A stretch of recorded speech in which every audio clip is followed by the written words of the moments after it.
Olá, boas-vindas a mais uma das nossas análises. Hoje a gente vai explorar um tema fascinante e super atual: como o nosso uso diário de inteligência artificial carrega custos ambientais enormes, que, na maioria das vezes, estão totalmente escondidos de quem está ali de frente para a tela. A ideia aqui é desmistificar aquela ilusão de que o processamento digital acontece num passe de mágica e entender de fato o impacto físico real das nossas interações com a tecnologia. Então, para começar, vamos pensar no seguinte: qual é o verdadeiro custo físico da nossa curiosidade digital?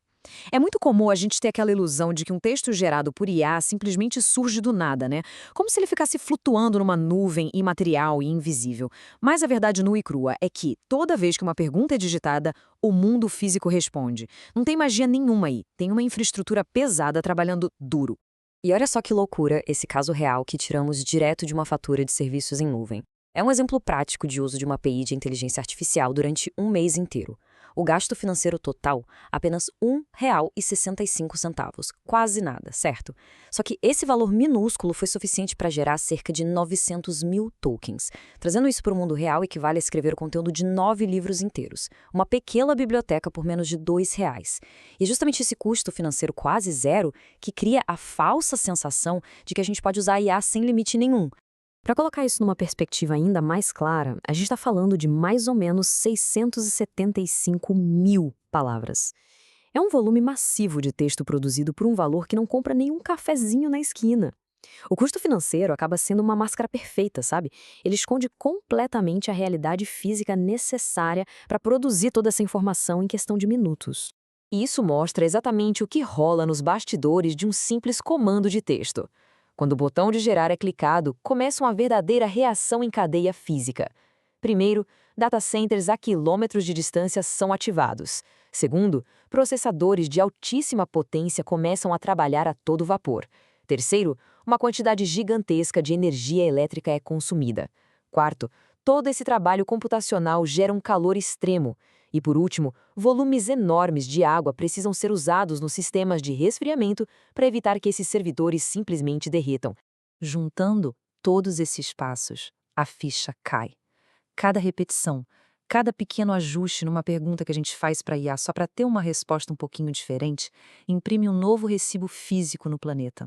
A interação é 100% digital, sim, mas o recibo é pago em recursos naturais. Bom, para a gente entender a gravidade disso, vamos fazer umas analogias bem pé no chão. Para gerar aqueles 9 livros que custaram menos de R$ 2, foram consumidos cerca de 0,27 kWh de eletricidade. Isso é suficiente para manter uma lâmpada LED ligada o dia inteirinho. Para resfriar os servidores nesse processo, evaporaram até 20 litros de água pura, o que dá um daqueles galões grandes de água mineral. E as emissões de carbono chegaram a mais ou menos 150 gramas, o que é o mesmo que dirigir um carro a combustão por 1 quilômetro inteiro. Aquelas métricas abstratas ganham um peso muito real agora, não ganham? E aí a gente esbarra num conflito fascinante. De um lado, a gente tem o verdadeiro milagre da eficiência computacional.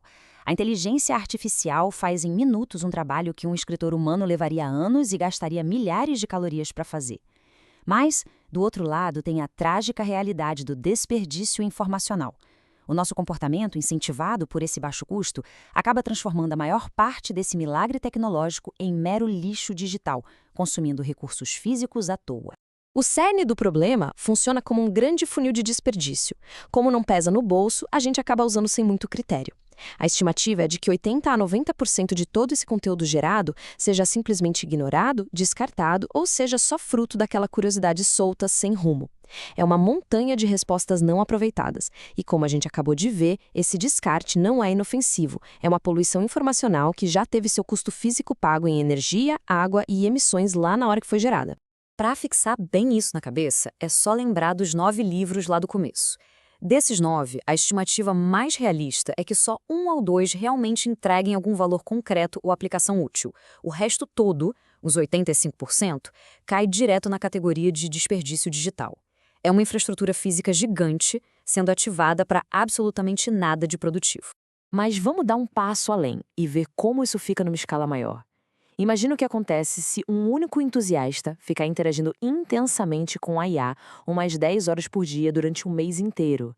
Só essa pessoa geraria aproximadamente 675 livros de texto.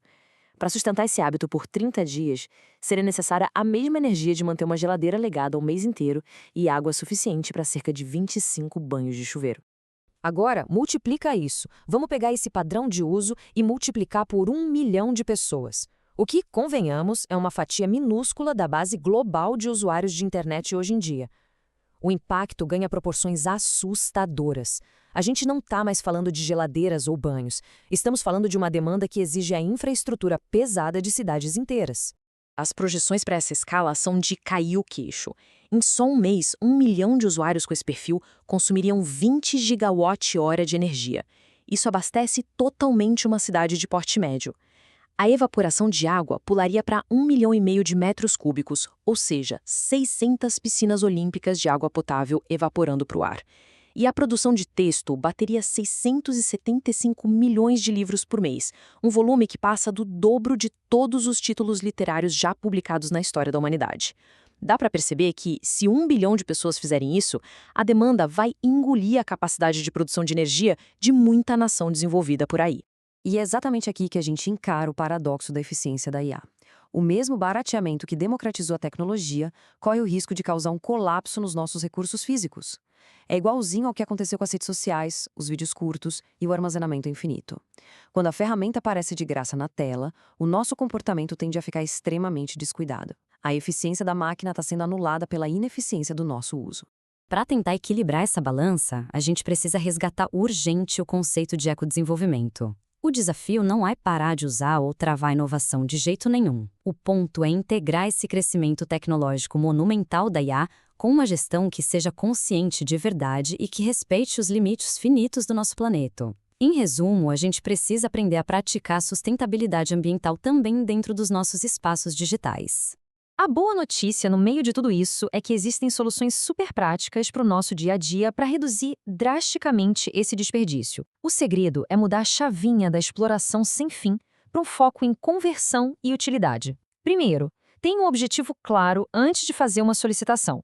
Segundo, peça respostas mais curtas e diretas. Menos texto gerado significa menos processamento e menos água gasta. Terceiro, tente reutilizar as informações que já foram geradas em vez de pedir para o sistema criar a mesma coisa de novo. E por último, trate a inteligência artificial como uma ferramenta de alta precisão que ela realmente é, e não como um brinquedo infinito de entretenimento.